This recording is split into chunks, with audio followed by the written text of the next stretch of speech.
thank you very much, everybody. I love this place. I love it.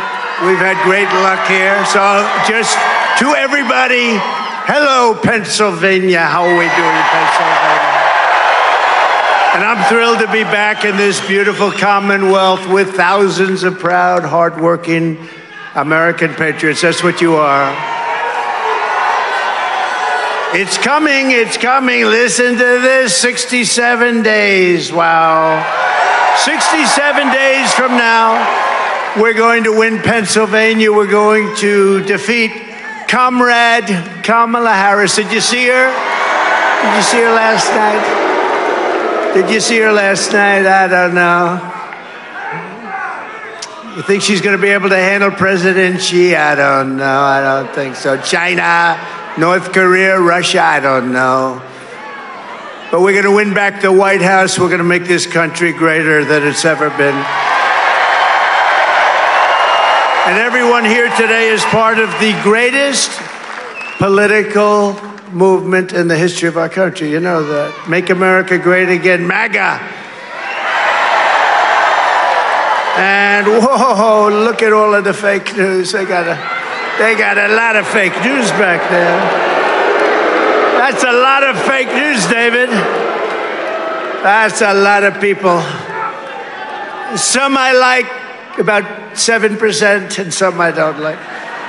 No, that's a lot. But, you know, when I say the greatest political movement in the history of our country, if I say something even slightly wrong, they give me 12 Pinocchios, right? 12 Pinocchios. No, we can't say anything even a little bit wrong. I can't even joke.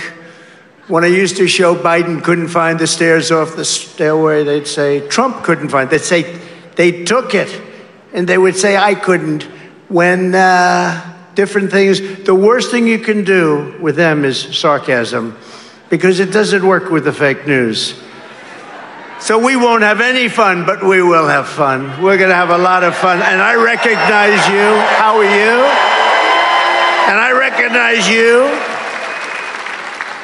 But no, it's amazing what we built all together and started 8 years ago, maybe a little before that, who knows? Probably started 40 years ago in our soul, but it started 8 years ago, and nobody would have thought anything like this could have happened. And it represents a tremendous piece of the Republican Party, and more importantly, it represents a tremendous piece of this country, tremendous piece, a lot more than 50%. Therefore, we have to get out and vote. This past week, I was honored to receive 2 endorsements of former Democrats for president, Tulsi Gabbard and Robert F. Kennedy, Jr.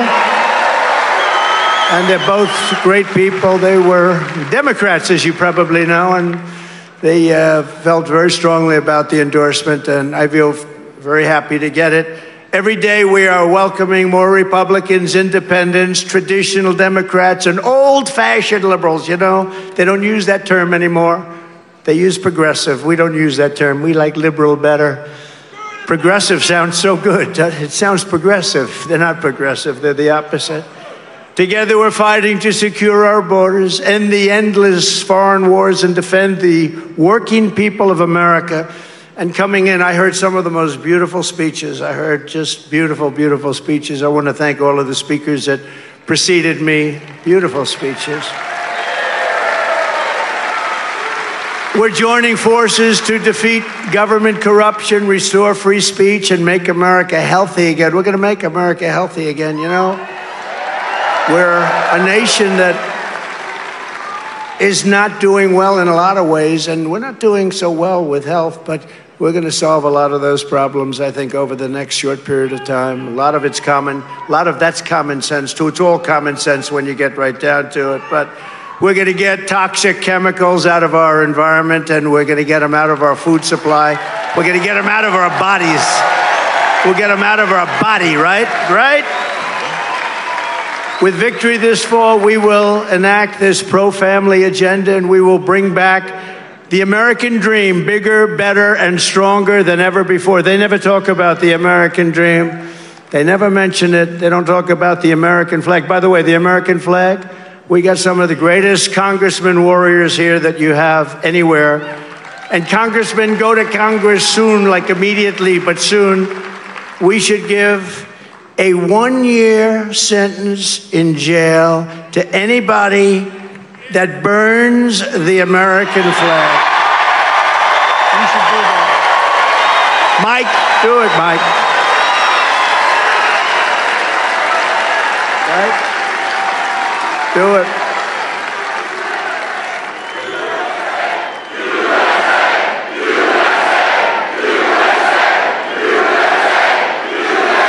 That looks so bad at the Democrat National. I always call it Democrat. You know, they want it to be called Democratic. I said, then change your name. They don't change their name. Sounds worse, so I use it. But at the Democrat National Convention, I watched those American flags burning all over the place. I think it's a disgrace. And they said it's unconstitutional to stop it. Like hell it is, okay? Like hell it is. It's not unconstitutional. It's like when I stopped the riots in Washington. They were taking down statues. They were having a lot of fun. They didn't know what they were doing, having a lot of fun. And I pulled out an old law from 1907, because we don't pass laws like that are tough.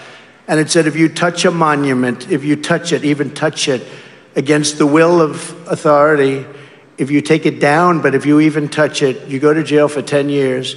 And there's no 9 years and 5 months, it's 10 years. And so I signed it, I took it out, it was dusty. It was old and dusty. Hadn't been used in 78 years, I think they said. And I signed it, I announced it, and I watched about 10,000 asses I could watch from the back as they left town. They were all gone. I knew there was a problem when they started ripping down a statue of Abraham Lincoln. I said, they're going to take down the statue of Lincoln? I don't think so. We're not going to let that happen. And we've got to be tough, because if you see what's happening in Aurora, Colorado today, did you see that? Where Venezuelan gang members have taken over parts of the city. They've taken over apartment houses because these stupid people that we have leading our country are allowing these people, these criminals, to come into our country, and we're going to get them the hell out of here. And this is just the beginning. Wait till you see what happens. Wait till you see what they're doing.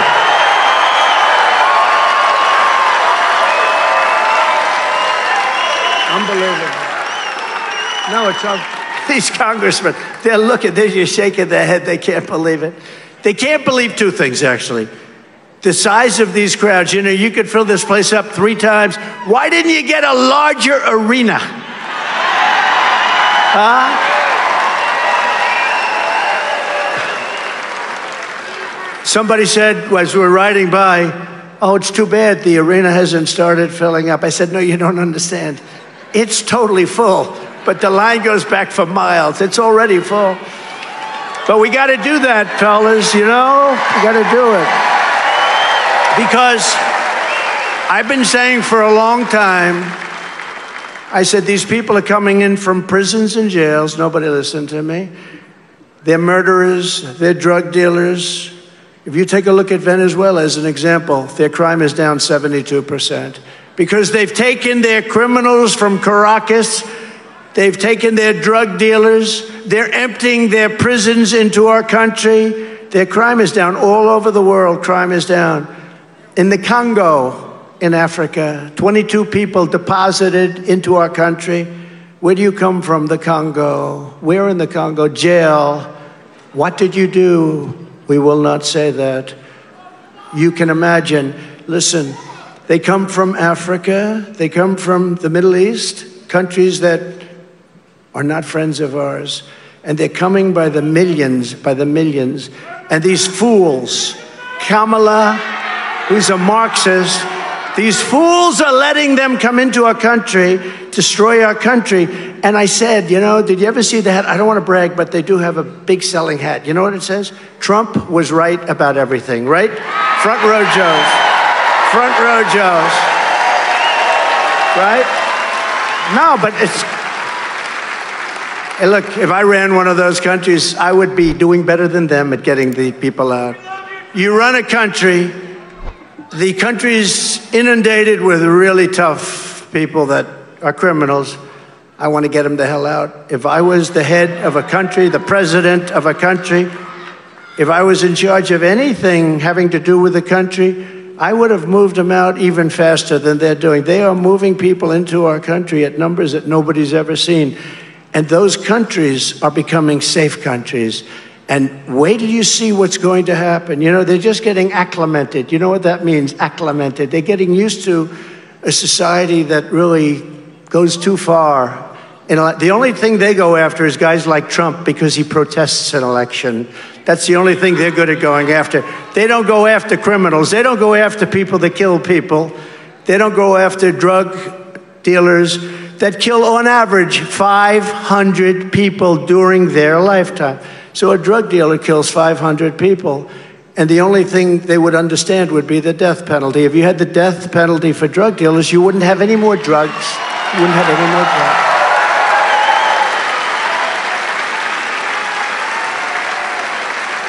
Instead, we form blue ribbon committees made up of our great First Lady and lots of people like Steve Witkoff, great developer in New York. But they don't do this for a living. The only thing they understand, I went to China, I saw President Xi, had a good relationship until COVID came in, then I broke it off. That was too much. But I said to him, and I had a great relationship with him, and I will again probably.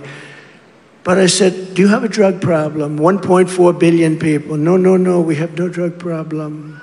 Why don't you have a drug problem? Because we have the death penalty, he said, for drug dealers. If they sell drugs, they die, he said. So those people that sold drugs, they said, you know, let's go to another country. This is a little bit tough. But they do in many other countries. In countries where you have that, you don't have a drug problem.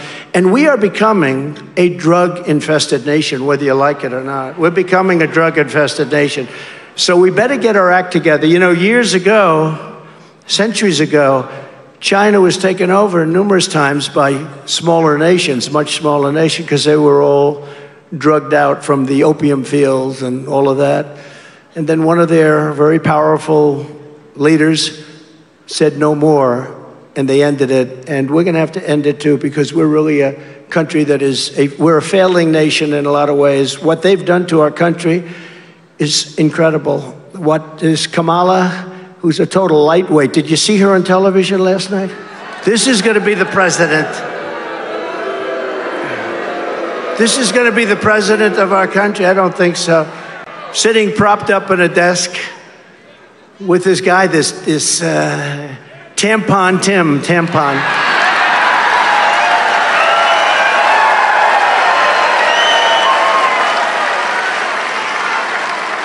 And it's the first interview she's done in nobody's ever seen anything like it.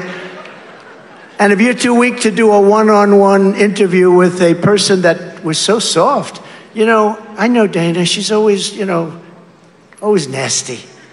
She was so nice to the Democrats. It's much easier to be a Democrat, but we don't agree with their policies because their policies will destroy our nation. So we can't do that. We can't do that. But it was a very weak interview from the standpoint of CNN. I think CNN should be ashamed of themselves. If that were me, aren't they? Sir, I heard you want the death penalty for drug dealers. Why? Well, I'd like to end the drug epidemic, if that's okay. Remember this, and I said it. Every drug dealer, on average, kills 500 people. That's not mentioning all of the families that are destroyed forever. They're destroyed forever. And we have to do something about it because we are becoming, and we are, a drug-infested nation. We have to do something. And if you did that meaningfully, you will, in 1 week, stop the drug problem. Nobody's going to be selling drugs. Nobody. I don't know if the country's ready for it, but they should. We lost, they give you fake numbers, the real numbers. We lost probably 350,000 people last year to drugs, to fentanyl and other drugs. I had to deal with President Xi, who was going to put that on their ultimate crime list. That's where they give the death penalty. If they make it in China, they sell it here. He was going to give the death penalty. When we had a rigged election, what happened is, when I left, They never picked it up. Biden never picked it up, so they never did it. But they were going to give the death penalty, which is their ultimate punishment. You can't get too much more ultimate than that.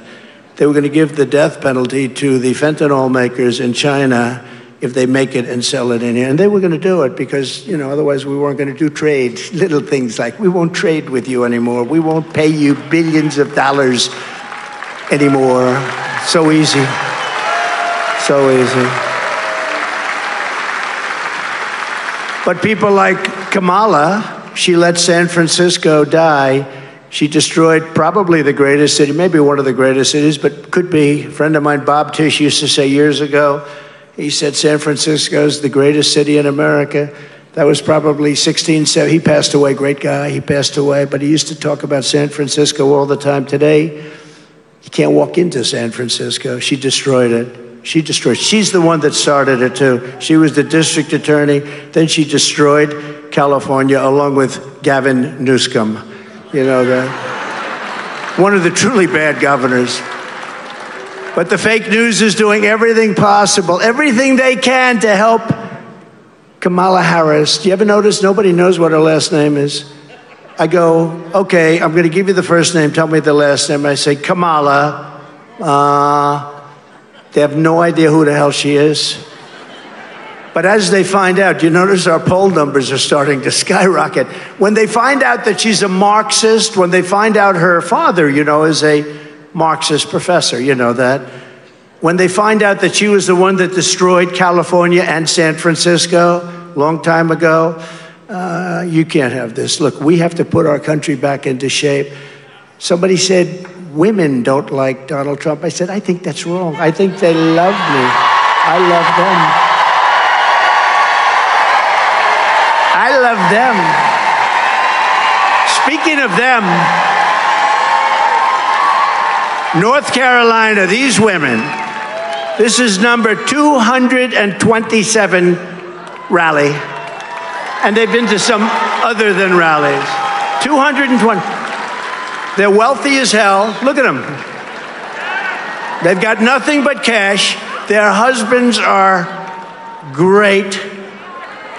But they allow them to go all over the country. They follow me all over the country. We have front row Joes over here. We got the women from North Carolina. Look at them. And no, but they're great patriots. They're great patriots. And, you know, I spoke to the husbands one time. I say, how do you put up with this? Your husbands, your wives are traveling all over the place. Do you mind?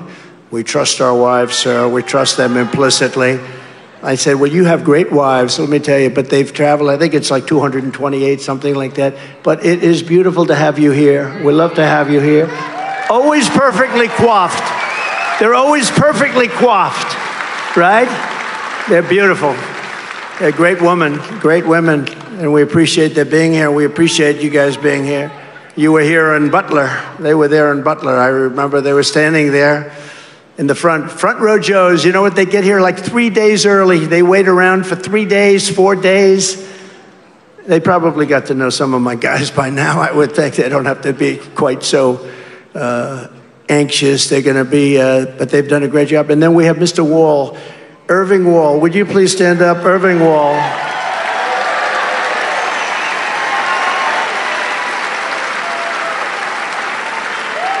He is a great guy, and he was there for Butler too, wasn't he? He was there, I saw him there, but he's been to many shows. How many shows have you been to? He's lost track, I agree. I agree, but I appreciate it. We appreciate it. The whole place appreciates it. Ultimately, they're patriots. It's not about me. These are incredible patriots. These ladies are incredible patriots, so I just want to thank you. Incredible. But to show you how bad the fake news is, some of the Gold Star families, you probably read this over the last couple of days, and you know, a lot of people say, sir, don't hit down on them, the fake news. Don't hit down, sir, don't even mention. I said, should I mention it? Don't hit down. Well, but it became sort of a story. So I always like to mention it, because if you don't mention it, our supporters don't really know what to believe, and they sort of believe this stuff. So the Gold Star families and incredible people, and I got to know them because the 13 families who were, as you know, lost a loved one in Afghanistan. so needlessly because we have an incompetent president and vice president, grossly incompetent, and we had Milley and these incompetent generals that should have been fired immediately. Not one person was fired over Afghanistan. And by the way, Russia saw that, they went into Ukraine because they said, I had no idea that the United States was so stupid.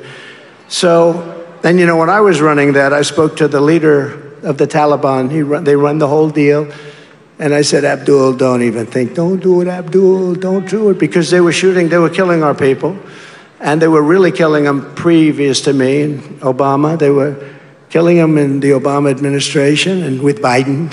But how did he do in the debate? A friend of mine said, sir, what did you do? I said, how good was I tonight? Sir, you probably got him thrown out. Now you're going to have to run against somebody new. I said, I don't care. I have to do what I have to do. We have to do what we have to do, right? And I look forward to the debate with her. But what happened, so with Afghanistan, you know, I do the weave. You know what the weave is? I'll talk about like 9 different things, and they all come back brilliantly together. And it's like, and friends of mine that are like English professors, they say, it's the most brilliant thing I've ever seen.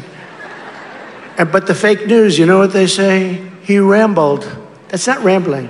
When you have, what you do is you get off a subject to mention another little tidbit, then you get back onto the subject, and you go through this, and you do it for 2 hours, and you don't even mispronounce one word. And they say he had 100,000 people. You know, in New Jersey, we had 107,000 people. They never like to report it, so I say it. But in Wildwood, New Jersey, they announced 107,000 people. And then they say, well, look at this. I mean, if you gave me a big arena, we would have said 45,000 people or something. But it is rather brilliant. But they say, yes, you rambled, but in Afghanistan. So what happens is you take the wonderful families, and they come in, and we're in Washington. They said, would it be possible, sir, would it be at all possible for you to come because we're celebrating our child's life? The child was buried because of Joe Biden and Comrade Harris. Would it be at all possible, sir, for you to be there? And I said, it's going to be real tough. I was really like far away, and sometimes it's tough. But I said, you know what, we have to do it. And I got my team and I said, let's go. We're going to Arlington Cemetery. Okay?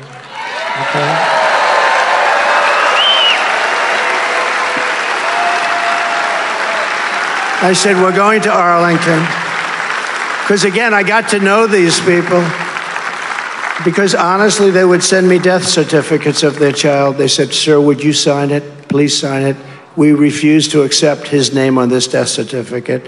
They said he killed our child, and honestly, the incompetence killed their children. The incompetence, gross. And by the way, they lost almost 500 people that day, including the other side. They left Americans behind. They're still there. Nobody knows even what happened to them. Think of this. They left $85 billion worth of brand new military equipment that I bought because I rebuilt the entire military. $85 billion worth of equipment behind. They left everything and they moved the military first. Instead of last, you say, you stupid people, you take the military out last. For 18 months, and a lot of you know this, for 18 months, not one American, after I spoke to Abdul, the leader of the Taliban, not one person was shot. We didn't lose one person for 18 months. In fact, Joe Biden got up on television one day and he said, for 18 months, not one person was shot during the Trump administration. Then the people started screaming at him, you stupid, don't say that. You know, you are so stupid, they tell him. But I appreciated that he said that. But it's true. For 18 months, nobody was lost, and nobody would have been lost, and we would have. And we were getting out. I had it down to 5,000 people. But we were going to keep Bagram, which is the big air base, one of the biggest in the world, had the biggest runways, most powerful runways, 8 foot deep. You could land anything on those runways. Not because of Afghanistan. We're keeping Bagram for a different reason. 1 hour away from where China makes its nuclear weapons, right? So I got a call from the people. Sir, we're going to be going to Arlington to honor our children who were killed, and they are devastated, the people. I had them over at Bedminster, and they didn't think I'd see them. And they said, do you think we'll see him? And they said, well, we don't know. He'll try and make it. I ended up spending 4 hours late at night listening to music with all of the relatives of the people that were killed, so needlessly killed. And I got to know them. I got to know them, and we were looking at the sky, beautiful place. We're looking at the sky, and we're listening to Elvis, and we're listening to Elton John, we're listening to everybody. And I said, look, your son is looking down at you. And the whole thing was beautiful. And you get to know them. They didn't think I'd see them, but at most I would spend 15 minutes. And I ended up spending many hours. So I got to know them. So they called up and they said, do you think you could be there, sir? I said, I'll try if I can. And we really had to turn things around. Anyway, I got there. And we had a ceremony. We had the changing of the guard. No, we had a beautiful ceremony. And then they said, sir, could you come to the graves? Could you come to the graves? After the ceremony, they said, could you come to the graves? Would that be possible? I said, I will. But I got like this big stadium, something was waiting. I said, but I'm going to, because those people are the love of our lives. They are the love of our lives, right? And in all fairness, I can say there's the mother's, father's, sisters, the brother, but the various people that we're talking about, depending on who it is, but the various people, they say it to me, I'll say it to you. I mean, I don't think they can ever be the same. I said, is it better now? Because it's 3 years, is it better? No, it's not better. You know, they have an expression, time heals all wounds. But I said, is that expression true? No, sir. Maybe it's worse now, sir. It's devastating. These people are just so devastated. So anyway, we're there, and they said a prayer, different graves, one here, one there. Then they said to me, I'm not surprised, I never even thought about it. Sir, would it be possible for you to have a picture with us by the tombstone of my son? You know, the beautiful white tombstones, marble, beautiful, beautiful things, and carved, engraved with the names on them. I said, absolutely. I wasn't doing it I don't need publicity. I get a lot of publicity. I would like to get a lot less publicity. I would pay to get, I'm the only guy who would hire a public relations agent to get less publicity. Most hire to get publicity.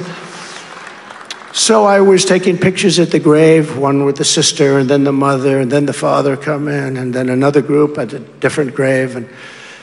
And it was so beautiful, and we left, and everything was nice.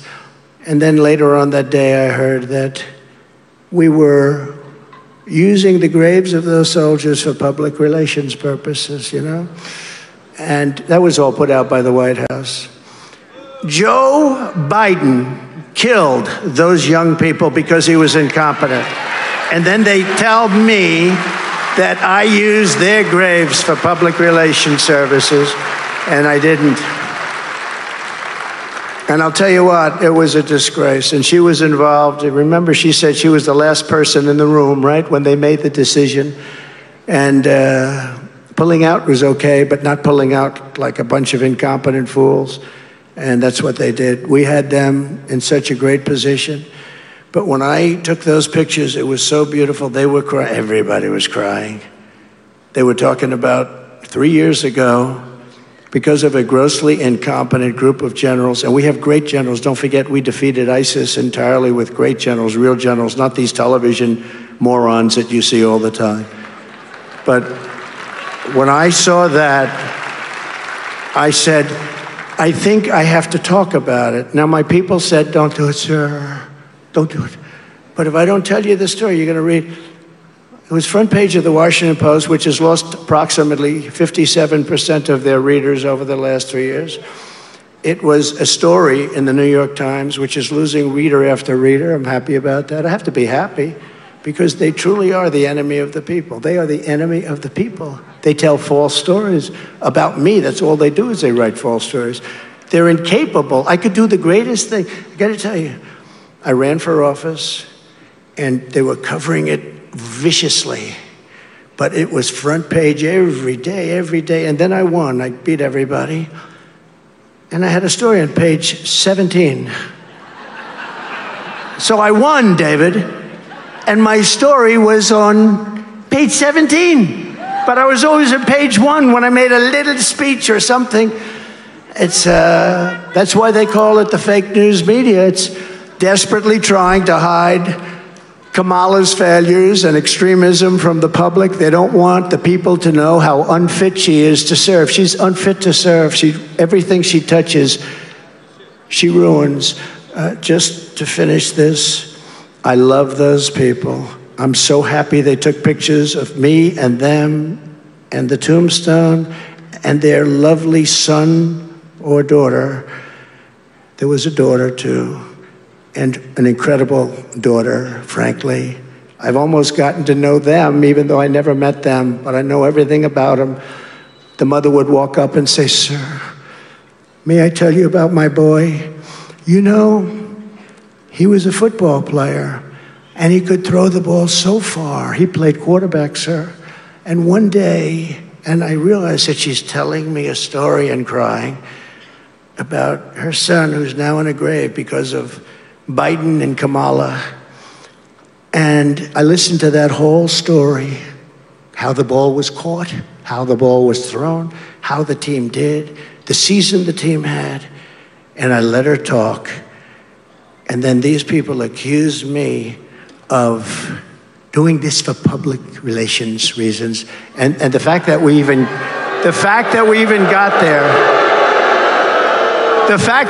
got there, so I just want to, and they were so good. They said, "How dare they do that?" We asked him. They did ask me.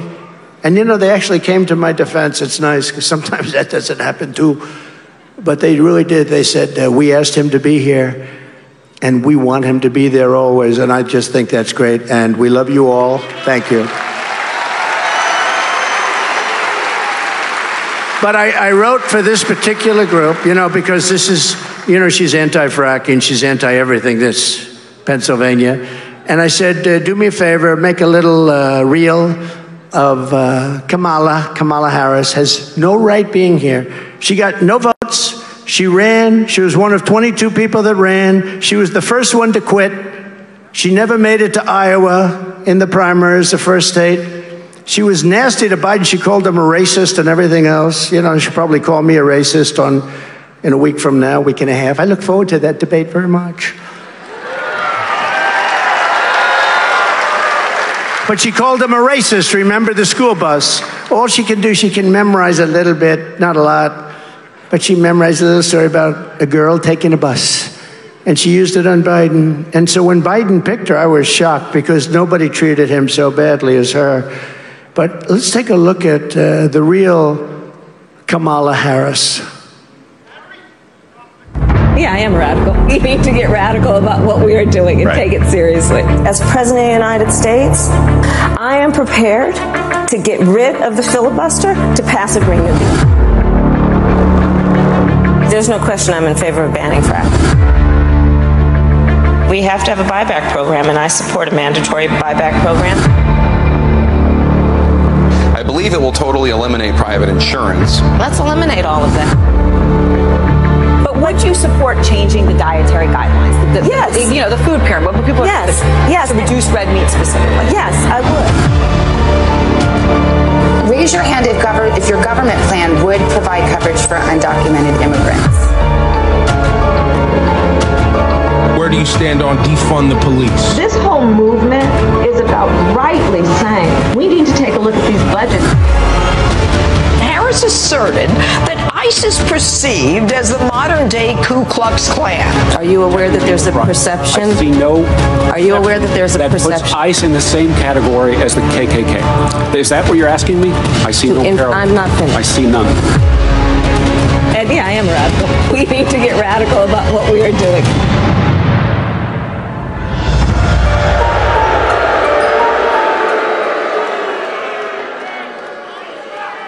But that's her. And now she's changed everything. In fact, I think she is going to soon apply for, give me an application for joining MAGA. She's gonna be wearing a MAGA cap. Now, that's her, and she can't do anything about it because that's where she is. Or with a politician, when they come out with something, that's where they end up, and she will destroy the great Commonwealth of Pennsylvania. Just remember that. And we should win a blowout. We should blow them out. You know, we win the state, we win the whole thing.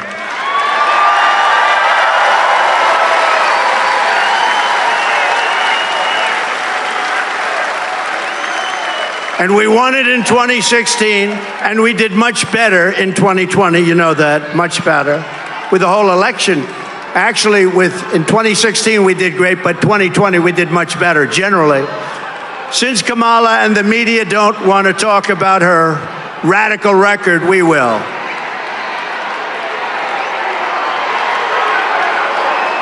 Beautiful.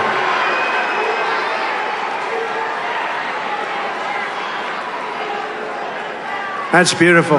That's all right. That's okay. No, he's on our side. We get a little itchy, David, don't we? No, he's on our side. You know what he's showing? At Butler, an amazing thing happened. You had two American flags very far apart, held up, I think, by different cranes. They were very big flags, beautiful flags, and they were waving. And as that horrible event was taking place, the wind blew the flags together, and they formed a perfect angel. I don't know if we have it, but it was a perfect angel was formed. I'll tell you, a lot of things happened. If we have it, put it up. If we don't have it, that's all right. That's it. That's it. That's it. He had the angel. He held up the angel, and our people went after him. No, he's on our side. He's on our side. Thank you very much. It's very nice. I've never seen banners so beautiful, right? No, he's on our side. I mean, the problem is if he was on our side, you know, we can have 35, 40,000 people trying to get in. And if one person stands up and says, I don't like you, Trump, it becomes a headline. Major problems, right? No, but he is on our side. Thank you very much. That's nice. For nearly 4 years, Comrade Kamala Harris has overseen a nation-wrecking border division, flooding our communities with 20 or 21 million, and it could be much more than that. And don't listen to 15 and 16. You're way gone. Those days are gone. 20 million illegal aliens from 158 different countries as of now.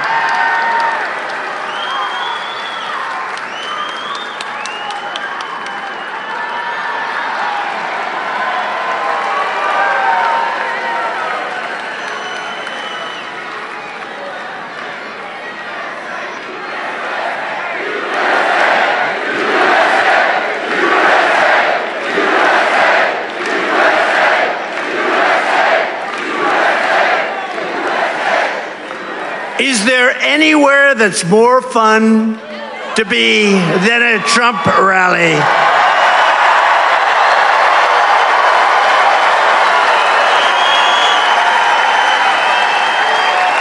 Right? There's nowhere. There's nowhere. It's nice Friday. You know what? And we have plenty of time. Friday afternoon. Steve is here. David's here. All my friends are here. We have the best son in the world here. But all my friends are here, and let's just take our time and have a good time, right? Or should I hurry it up?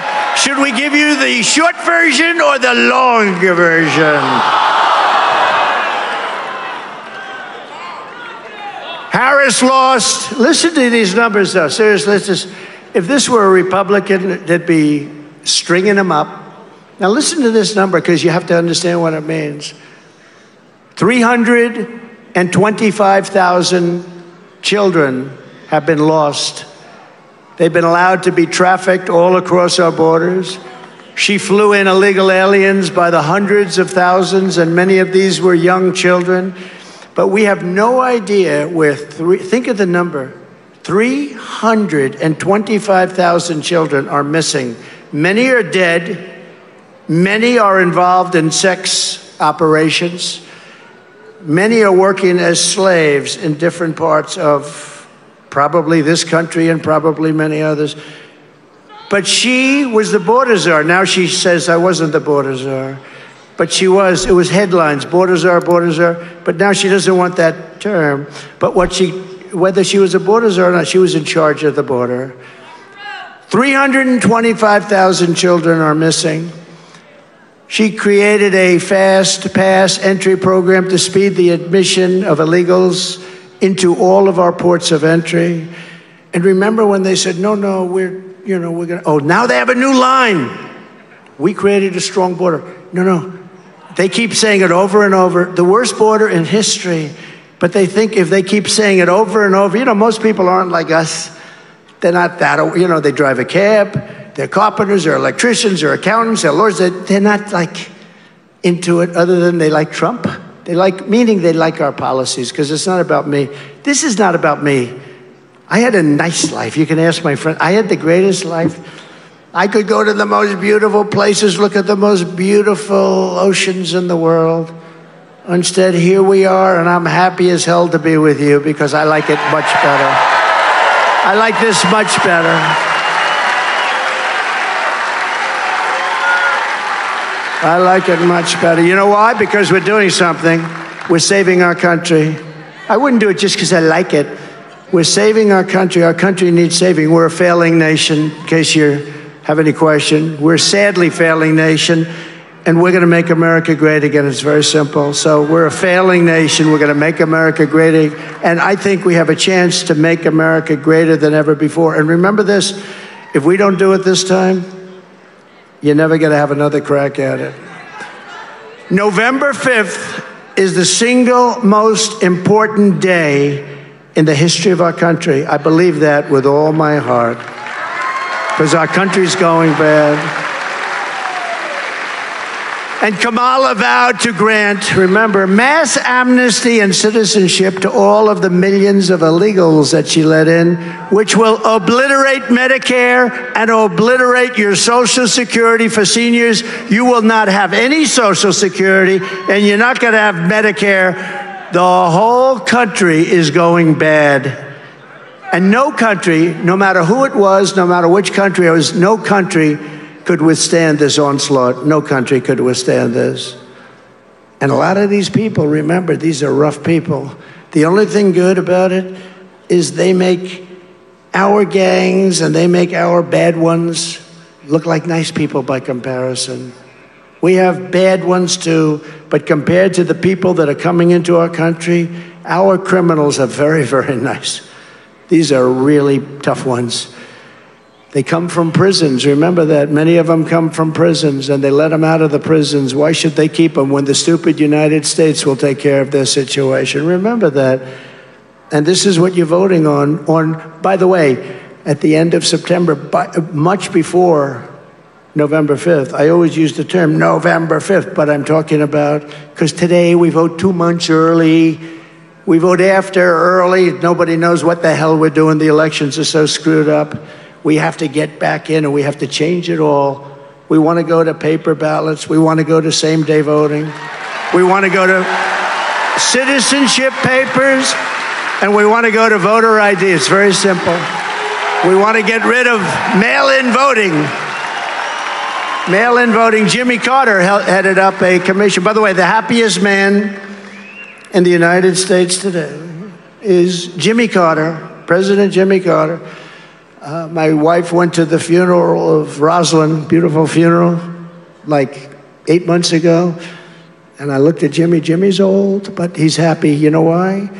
Because his administration is considered brilliant compared to this administration. Brilliant. He's a happy man. But Kamala called for the abolishing of ICE. Great patriots, tough as hell.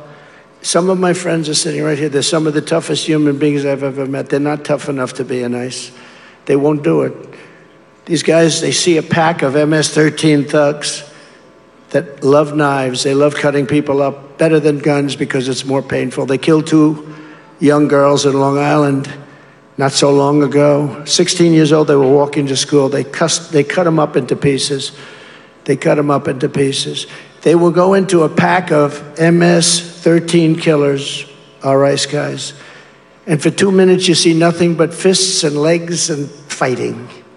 A lot of the people, like these young ladies from North Carolina, they're not into that. I don't know. I think they don't want to hear about that. They don't like to hear about people being cut up. They don't like to hear about MS-13. Have you ever seen MS-13?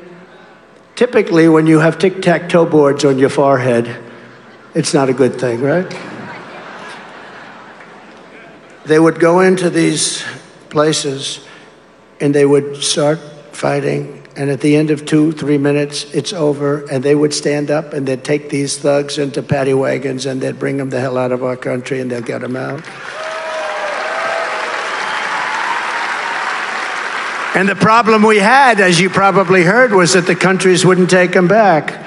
Honduras, all of these, El Salvador, Guatemala, Mexico, but they wouldn't take them back. They wouldn't take them back at all. And when I came into office, I said, we got to get these MS-13 killers. We had thousands of them in our country. They were set out by the countries where they came from, mostly those countries I just named. And a general told me, sir, we can't do that. They won't take them back. I said, why? Because Obama tried very hard to take them back. Barack Hussein Obama. Has anybody ever heard of Barack Hussein Obama? Remember Rush Limbaugh? Barack Hussein Obama. Rush, the great Rush Limbaugh, right? We miss Rush. We miss him. But they wouldn't take him back, and the general said, sir, they won't take him back. They put planes on the runway when we're about to fly in. They'll take their commercial jets, put them on the runway so you couldn't land. They'd stop up all the buses. So they'd bring them there, and they'd have to turn around. Couldn't get them in. This is for years. I said, General, how much money do we pay them in aid every year? Sir, I'll find out. So he comes in to find. So we give them $750 million a year. By the way, it sounds like a lot. That's peanuts compared to what we give them. But it's still a lot of money. Sir, we give them $750 million. Okay, you let them know that effective immediately, they're no longer getting any foreign aid. They're no longer getting no help. No more help. So the time went by, and I came into the office the following morning, nice and early, which I do. And what happened was very amazing. All three countries, these three countries, called me, the heads of the countries. Sir, there seems to be a problem. What? Is there anything I can help you with? I heard you're very disturbed about us. Yeah, you're sending over in the caravans your thugs, your killers, and your MS-13 gang members, and you're not letting them come back into your country, and we're bringing them back. If we have to do, I don't give a crap what we have to do, we're bringing them back. Sure, please, sir. We would be delighted to take MS-13 back. They're wonderful individuals. I said, does that mean you're taking it back? Well, sir, I understand you're no longer making payment to us. I said, that's right, and you'll never see that money again. You better open up. Sir, we would be delighted to take them back. All you had to do is ask. 10 minutes later, I get a call from another, the exact same conversation. Could have put it on tape, it would have been identical. Sir, is there a problem? Yeah, you're not taking your criminals back that you sent into our country. We would be delighted to do so. And we took out MS-13 by the thousands and thousands and thousands. And now they're probably all coming back through this weak and pathetic administration that we have. Kamala has provided deportation immunity to the vast majority of criminal aliens. Immunity meaning you can't get them out. Living inside the United States, she's importing MS-13 gang members back into our country. Nothing's going to happen good with MS-13 gang members. And they're going into our high schools, and they're going to class in the high schools, and they're accosting our kids. They're rough kids. These are rough ones. We are being conquered in a certain way from within. If you think about it, like in Colorado today, Aurora, they're taking over the city. They're taking over. They're going in with these massive guns, AK-47s and others, AR, 15s, have you ever heard of that one? But they're going in and they're taking over our cities. You watch what's going to happen. We have hundreds of thousands of these people in certain of our cities. And if you think they're going to behave, they're not going to behave. These are rough people. These people came from rough places. And they're just sort of getting acclimated now, right? They're getting acclimated. And now they're finding out, gee, we're not allowed to, you know, the police aren't allowed to talk rough to you, or the police gets arrested. I mean, if the police people do their job, they end up losing their pension, they end up losing their families, they end up losing their house, their car. And they're learning this, these guys. And wait till you see what's going to happen. But it's already been happening. They've killed many, many people in our country. I was at the border last week, and I was with the parents and other family members of some of the young kids that got killed, viciously, violently killed by illegal immigrants coming into our country. We can't have this. It's just our country. It's not sustainable. Our country's going to fail. These people are stupid people that are running our country. They don't have any common sense. They believe in an ideology. And if you look at Kamala and you look at what she's done to every place she's touched, has turned to shit. Every single place she's touched. Have to say it.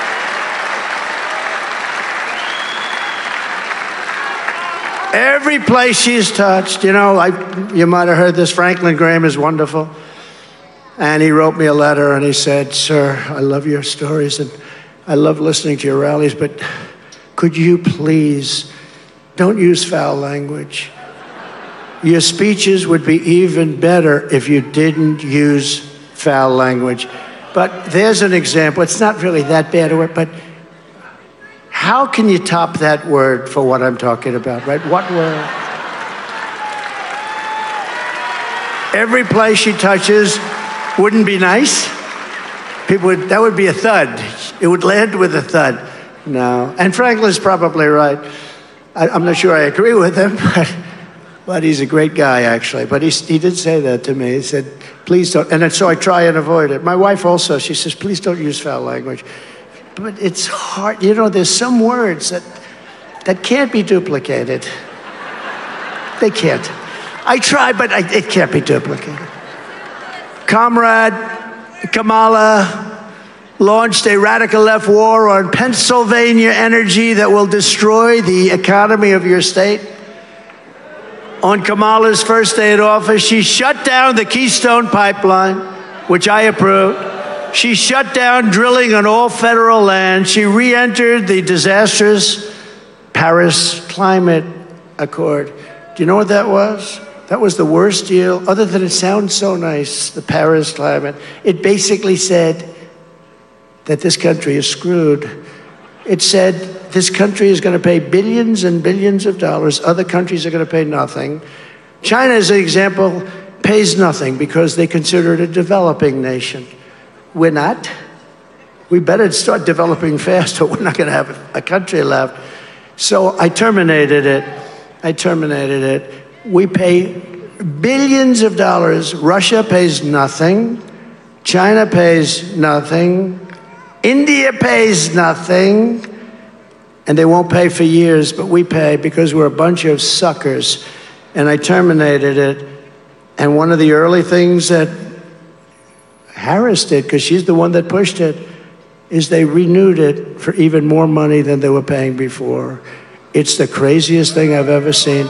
You'd almost think they hate our country. Kamala Harris surrendered our energy independence, spent hundreds of billions of dollars on the Green New Scam. She's trying to take away gas stoves and heaters. She's vowed repeatedly that we will ban fracking. We will always ban fracking. She just said it today. I saw it. They have a clip from like 2 years ago. She said, no, I'm in favor of fracking, like last week. Oh, no, I'm in favor. Then they start playing clips. We will always ban fracking. There will never be fracking. The people of Pennsylvania are smart. They're not going to fall for it.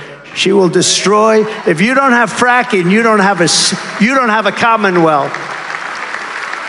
She also imposed a crippling natural gas export ban on Pennsylvania oil and gas, another catastrophe for your state. And this is all stuff that she's done. And I want to call up, I'm flying in with some friends on a very nice plane. It has a very nice television. And I'm watching RSBN, and I'm watching Fox, and I'm watching a lot of them. RSBN, by the way, how good is RSBN? They do a good job. So beautiful. It's like it's the Super Bowl every time we do a rally, right? They do a great job. Thank you, RSBN. Where are you back there, RSBN? Thank you. Wow, what a job. What a job you do. But we were watching, actually, RSBN, and there was a man there named Mark Caskey, the founder of Steel Nation, and he made the greatest speech. And it wasn't necessarily a Winston Churchill type speech, because Winston didn't wear a pith helmet, and Winston's hair wasn't quite as long as Mark's hair. And Winston was brought up in the Oxford tradition, but it was actually just as good. He actually gave me ideas. I thought I was the one that was exposing how bad it's going to be in Pennsylvania and our country if we stop doing the fossil fuel thing. Because, you know, in Germany they stopped, and the country was ready to go down the tubes. Now they're building a coal plant a week. A coal plant a week. And Angela is no longer with us. She's no longer with us. But where is Mark Caskey? Is he still around? Oh, look at him right here. Oh, he's probably shocked. I don't know who the hell he is, but you gave the greatest speech. Would you come up? Can I shake your hand? Man, you are something, Mark.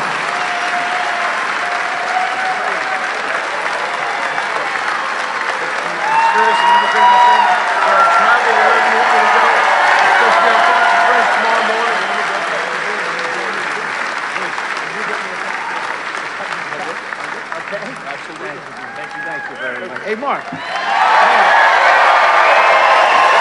to say something? Come on, say something. Come here. He can say a little bit more, right?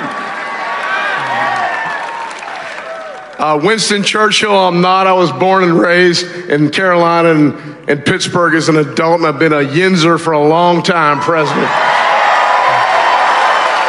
You know, the war on energy and by the left, and it's not just here, it's worldwide. What's happening in Europe right now is a shame. To even think about EVs here in America when the technology's not there. We would have to cover 2/3 of America with solar panels to power this great country of ours. We have the Marcellus Shale right below our feet in West Virginia, Ohio, Pennsylvania, and New York, but New York's not bright enough to take advantage of it. That Cuomo family kind of shut that down a while ago, President. We were on stage with President Trump in 2019 at the convention center in Pittsburgh. We're going to have better results this year, but the people behind me, let's stick together, all the oil and gas and coal workers, nuclear workers, power plant workers. Let's put Mr. Trump, President Trump, over the line.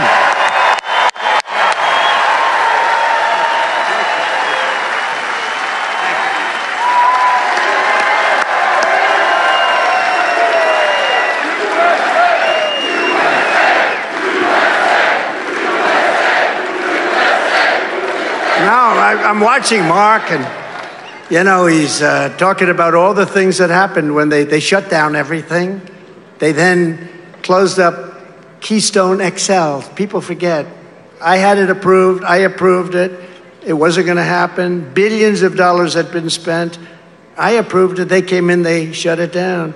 The only one they didn't shut down was the Russian pipeline going through Europe, right? Nord Stream 2. Nobody ever heard of Nord Stream 2, Mark, until I came along, right? Russia was building the biggest pipeline in the world, going to Germany and various other countries in Europe. Countries that we defend against Russia. Think of this. So we defend them against Russia with NATO. We pay billions and billions, far more than we're supposed to be paying, because they had a lot of people that were delinquent. But after I got finished, they paid, you know? They all paid. They said, would you defend us if we don't pay? I said, no. They all paid. Took about... Obama used to come in, make a speech and leave. Bush came in, made a speech and left. And you know, remember this. Under Bush, Putin took a lot of land. Under Obama, Putin took a lot of land. Under Biden, he's trying to take all of the land, all of the land. Under Trump, he took nothing. Right, Mark? He took nothing. But Mark said, and I said, write this down. Mark, do you have a copy of that speech, please? It's much easier. Just give me a copy. But no, he named like 6 things that happened immediately. But one of them was so big because the Keystone XL pipeline was a big deal, and that was going to bring a lot of oil in, and it was going to go. And you know, pipelines underground is safer than trucks, I guess, right? And a lot more efficient. It was a big deal, and I approved it. And this guy came in and he immediately dropped it. But you know what? He did approve Nord Stream. Now I shut down Nord Stream. Russia was upset with me. Putin said, you know, if you're supposed to be my friend, I'd hate like hell to see you as my enemy. I closed the biggest deal they've ever done. It was shut. And then this guy came in who's got a low IQ, very, very low. Now he's got maybe no IQ. You have to check it out. And he immediately, the first thing he did was approve the Nord Stream pipeline. And then they'd say, Mr. Congressman, oh, look who we have. Byron, stand up, please. Superstar of the future. He's already a superstar, but he's a superstar of the future. Byron Donalds, Florida. Wow, that's nice to have you here. That's good. He's great. He's great. He knows exactly what I'm talking about. That one is smart. You have smart ones and you have some that aren't quite so good. But we have a group of people that are really great. But so I stopped Nord Stream 2, stopped it cold, wasn't going to happen. This guy comes in, he approves it. Then they say, oh, Trump was nice to Russia. I wasn't nice to Russia.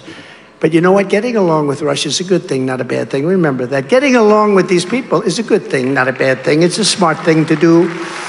I got along with Kim Jong-un of North Korea. Remember, I walked over the first person to ever walk over from this country, and we also looked at his nuclear capability. It's very substantial. You know, getting along is a good thing. It's not a bad thing. The fake news would say, he likes Putin or Putin likes him. Let me tell you, they said, President Xi likes Trump.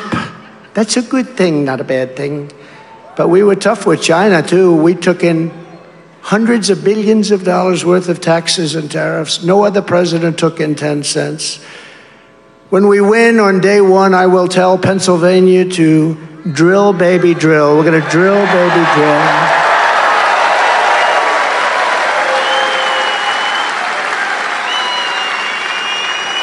And you know, a man named Mark Levin. Does anybody know Mark Levin? He's great. But he said something to me. He said, you know, he loves this country so much. His show is fantastic. And I do an interview with him this weekend, so I hope you're going to watch. But he's very smart, very tough, but he really loves the country, and he hates what he sees happening. But he sent me something. He said, if you'd like, you can read this at your rally today, and if you like it, you can use it anytime you want. And I think I'm going to do it because it's not very long, and we have plenty of time, and it's only about 100 degrees in here. It's actually not that bad. But Mark is a great man, and he's a great patriot, and he writes, here's what we know about Comrade Kamala Harris. She just doesn't care about the American people, especially hardworking, middle-class Americans. She just doesn't give a damn about you. She does not care about the deaths, sex slavery, drugs, criminals coming across our border. She has been vice president for nearly 4 years, and she did nothing to stop it. All she does is complain. She says it's not her job, but it is her job. She does not care about the middle class struggling over inflation, the cost of gasoline, electricity, or the cost of food. She does not care if you lose your job or cannot find a job. She does not care if you have to run up your credit card. She does not care if your family are struggling, and she did absolutely nothing to fix it. She's the vice president, but she just does not care. She does not care about women's rights because she supported destroying women's sports and athletic scholarships. She wants men to play in women's sports.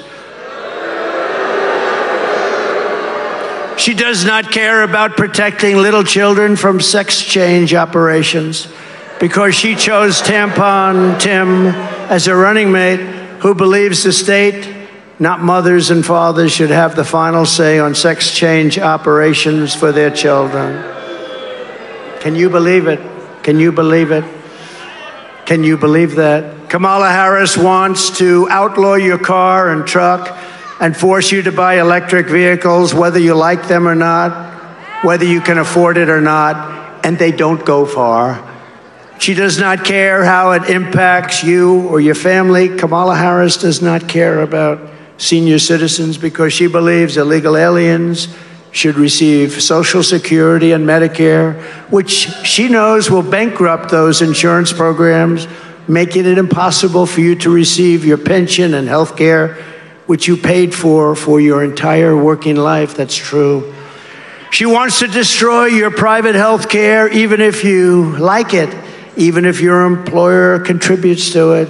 And she wants Washington, D.C. to make your medical decisions. She wants Washington to decide what procedures and medicines and care you should receive. Whether or not you like it is not important. Kamala Harris had nearly 4 years to show us who she is. She is an uncaring politician with a radical ideology. She is a Marxist. Despite her campaign of lies and flip-flops, we know who Kamala Harris is. We know by her actions and we know by her inaction. We know she does not care about working people, about the middle class, about any of our great American citizens. She does not respect you. Ask the families of the 13 service member heroes who died during the surrender of Afghanistan if Kamala Harris cares about our young people. Just ask them that question. Does she care about our military? The answer is no. Ask the cops in the street trying to protect you from murderers, rapists, and thugs if Kamala Harris cares about law-abiding citizens. Ask the families of women raped and murdered by illegal aliens and the teenagers cut to shreds by gangs from El Salvador and Venezuela if Kamala Harris cares about you. Harris has opposed school choice for poor inner city kids. She's opposed police in schools to protect your children. And she's defended stocking school library shelves with filthy graphic books. She refused to prosecute pedophiles who molested your children. When she was DA and AG in California, 2 places she absolutely destroyed. Does this sound like someone who cares about children? Kamala Harris has failed you. She has failed as vice president. She has broken trust with you. She has done nothing for the middle class, working families. She's done nothing even for hardworking people. Your eyes don't lie. You see it. We all see it. She's sitting as the vice president of the United States, and yet nobody knows who the hell she is. She does not give a damn about you. This is the real Kamala Harris, and now she wants a promotion. Well, I'm here to give her a demotion, not a promotion.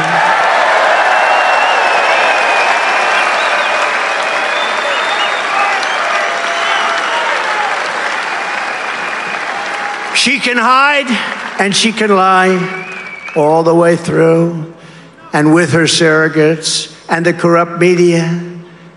But the truth is coming out. Right now, it's already coming out much faster than I thought. The American people are smart. They will not be manipulated by Hollywood, the fake news media, and all of the advertising. And you deserve a president who respects you, talks to you, who levels with you, and who always has your best interests at heart. This November, we are going to tell Harris that we've had enough, that we can't take it anymore. You've done a terrible job. Kamala, you're fired. Get out, get out.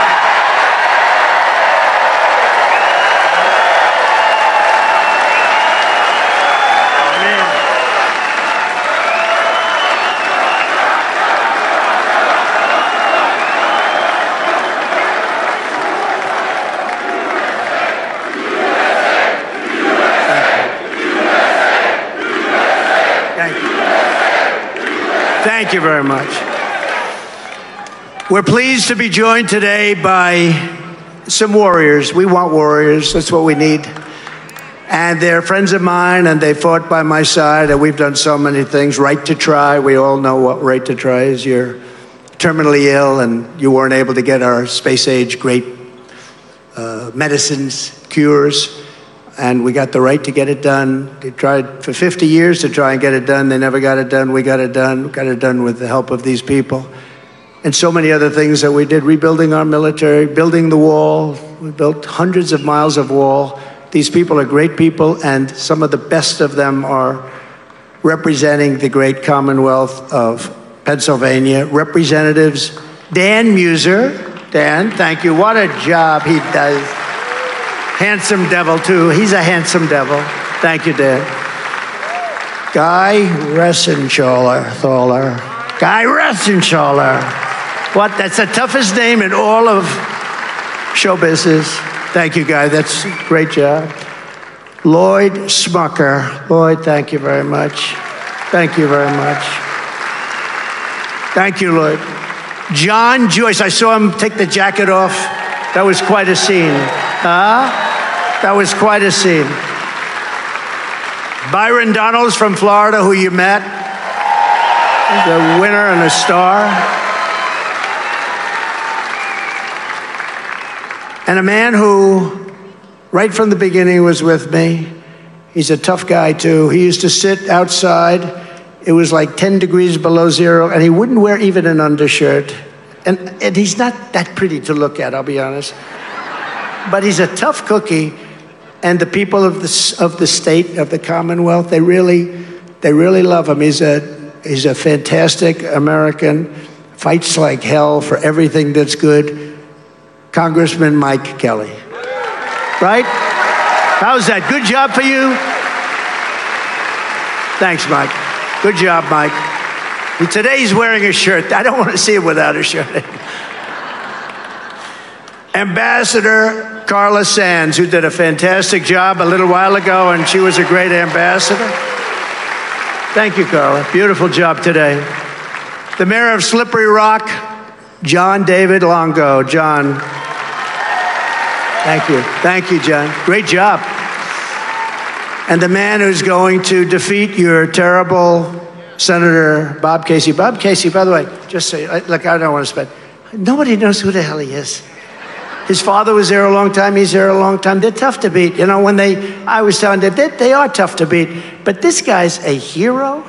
He's a star. He was a brilliant student. Everything he ever did, he went to Wall Street. He became like one of the biggest people. And I know I just see it. Some of these guys, they've been there for years and years, and I'm not knocking them. They're survivors. What they are is survivors more than anything else. But this guy is an outstanding person. This guy is not a survivor. He's somebody that can really turn the country around and somebody that we need. And maybe I'd like to have him come up and say a few words. Dave McCormick, please. Come on up, Dave.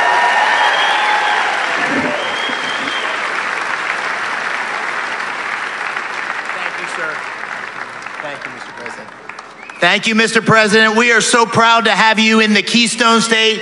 This is ground zero where you're going to go back to the White House based on what happens here in Pennsylvania. Right here, ground zero.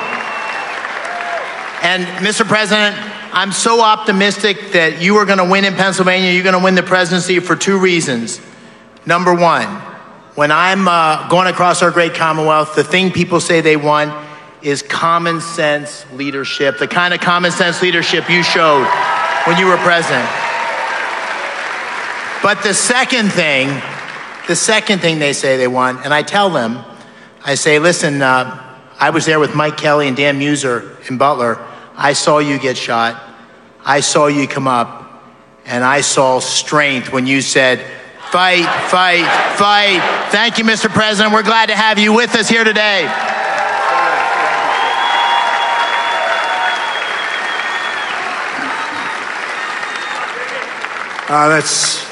He was there, by the way. He had just left the stage, actually.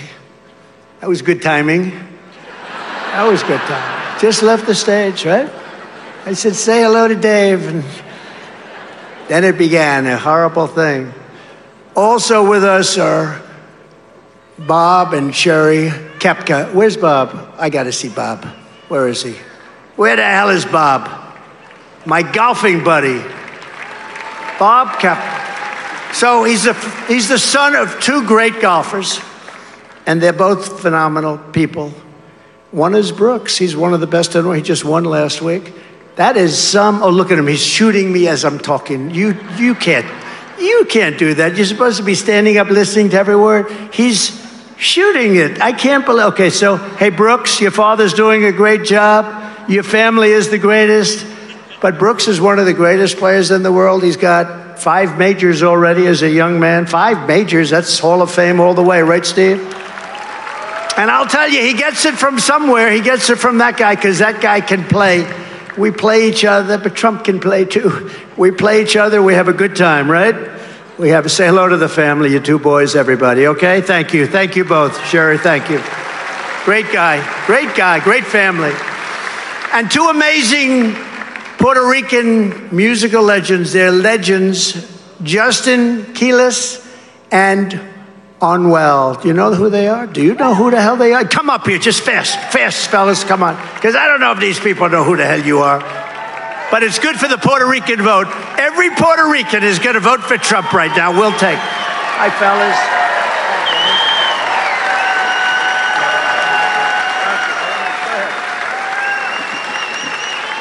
Thank you, Mr. President, for having us here. For me, it's a real blessing to be here. I'm from Puerto Rico. We are a big part of United States. We really depend on the United States. Since Trump hasn't been around, Puerto Rico's, it's not a secret. We've been going through a lot as a country. And Biden always promise. A lot of politicians always promise through the years, but all of us know, the world knows, everybody's experienced it. The best president the world has seen, this country has ever seen. His name is President Trump. Thank you for having me here. To all my Puerto Ricans, let's stay united. Let's vote for Trump. I personally spoke with him. He wants to help Puerto Rico grow and succeed as a country. So let's stand out tall and united. And we all want to remember that. He wants to keep helping Latinos in the U.S.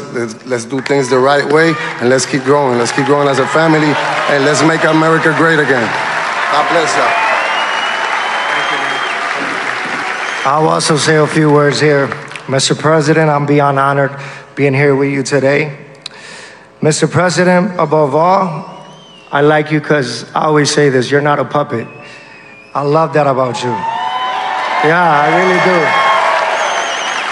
I back you because I feel you're the most honest president we ever had. That's true. Saying things how they are, not what you think people want to hear. And that's very important. A lot of Latinos, we stand strong next to President Trump. A lot of Latinos, we love you as well. Thank you for sharing with us back there how important building back Puerto Rico is. And not only building up Puerto Rico, but let's make America great again. Let's go.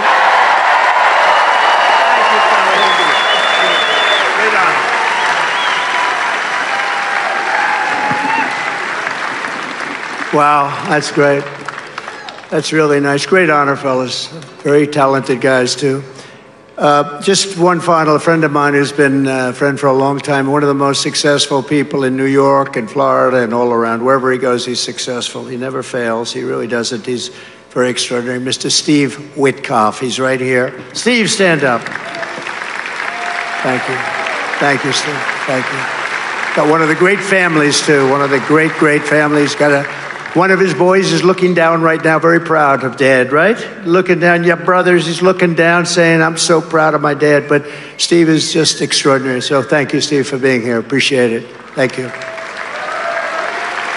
From the moment we take back the White House from Kamala and Crooked Joe, we're going to have 4 of the greatest years in the history of our country. It's going to happen. We're going to get it done fast. Starting on day one, I will seal the border and stop the migrant invasion into our country. We will carry out the largest deportation operation in American history. We have no choice. We will halt the invasion and deport the illegals.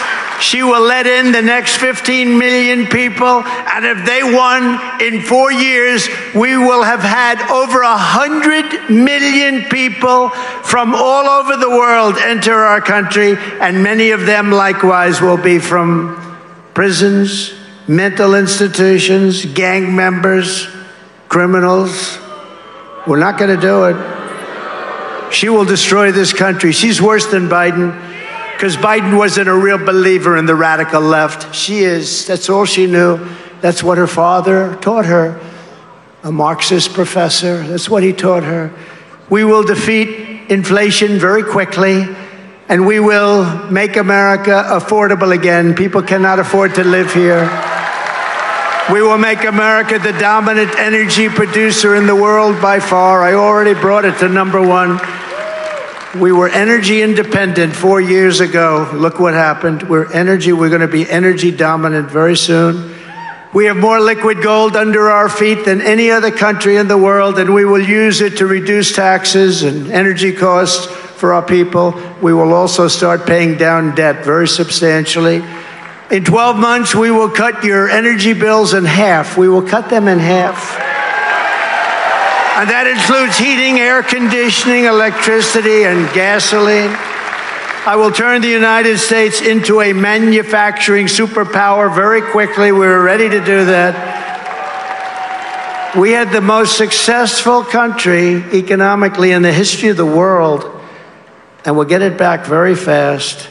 We will no longer allow foreign countries to take our jobs and steal our wealth. In Mexico, they're building massive automobile factories that the UAW head doesn't know. The people know. That's why the people are for me within the UAW, United Auto Workers. But they're building massive plants. They're owned by China. They think they're going to make cars, sell them into the United States. No, they're not. I will put a 200% tariff on every single car, and no car will be coming to the United States. We will make our own products, and by far less from foreign countries that we are buying right now, other countries that make us pay a tax to do business with them will be charged the same tax or tariff when they send their product into the United States. It'll be called the Trump Reciprocal Trade Act. So if China or any other country charges us a 100% or 200% tariff or tax, we will then charge them a 100 or 200% tariff or tax in return. I will end the electric vehicle mandate. I will cut every job-killing regulation of the Harris-Biden administration. I cut more regulations than any president in history by far, and I gave you the largest tax cuts of any president in history by far, and make our auto manufacturing business stronger than ever before. We're going to bring in tremendous numbers of factories. They're going to all be brought in because it's going to be too expensive for people to make them outside. They're going to all come back. We're going to bring it back. We've lost 72% of our automobile manufacturing business over the last 30 years. It's going to come back. When I'm back in the White House, we will pass large tax cuts for workers and no tax on tips. No tax on tips. So if you're a restaurant worker, a bartender, hospitality worker, a caddy, a barber, driver, or anyone else who relies on tip income, your tips will be yours. You know, they've given you inflation. They've taken all your money away. And you know, she heard this, and 2-3 months later, she said, there will be no tax on tips. How original. That's why we talk about the American dream. She heard that the other day. So she'll start talking soon about she's going to bring back the American. She doesn't know what the American dream is. I will fight for and protect your Social Security and Medicare with no cuts whatsoever. And we will have no tax on Social Security benefits for our seniors. No more tax.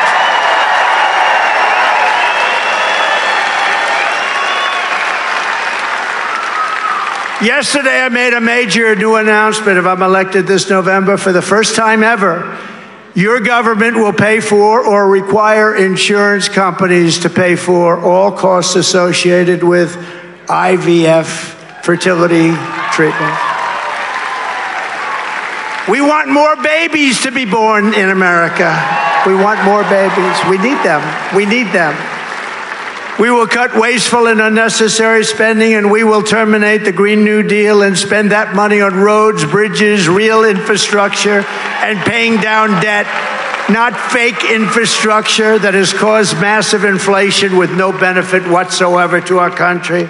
I will settle the war in Ukraine, and I will end the chaos in the Middle East, and I will restore peace through strength very quickly. We will end the weaponization of government against the American people. We will protect religious liberty, and we will end the war on Christmas is back. Remember? 8 years ago, I said there's a war on Christmas. They were afraid to say Merry Christmas, and we had it won, but now how much can it take? But we will stop that very quickly. Just don't buy. Anybody doesn't say Merry Christmas, you don't buy, and that'll be back very, very quickly. When I return to the White House, I will also stop the indoctrination of your children and protect your parents' rights. We're going to protect parents' rights. We will rebuild our cities, including Washington, D.C., making them safe, clean, and beautiful again.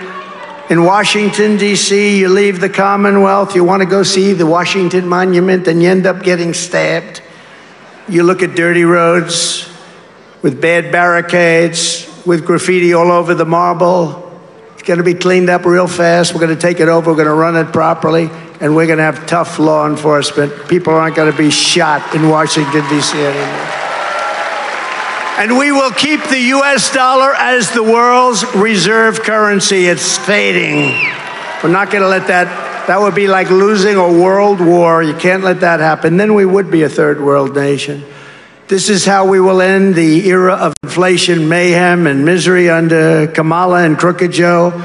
We will unleash safety, prosperity, and peace for Americans of every race, religion, color, and creed. Together, we will deliver low taxes, low regulations, low energy costs, low interest rates, low inflation, so that everyone can afford groceries, a car, and a home. We will stop the invasion, end migrant crime, support our police, strengthen our military, build a missile defense shield all around our country.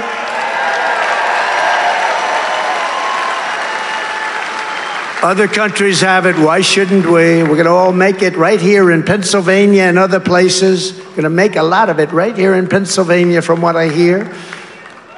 But Israel has it. It worked. 300 rockets shot. 299 got shot down. One got pretty seriously hit. But if you think about it, it's amazing technology. You know, Ronald Reagan wanted it many years ago, but the technology wasn't there. But now the technology is there. We're going to have it built. We're going to have that dome built right over us. We're going to have a beautiful, safe country. One way or the other, we're going to keep it safe. We're going to keep critical race theory and transgender insanity the hell out of our schools. And we're going to keep men out of women's sports.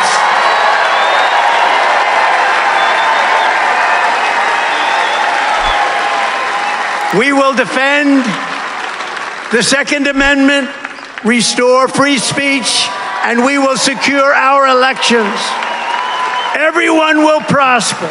Every family will thrive, and every day will be filled with joy and opportunity and hope.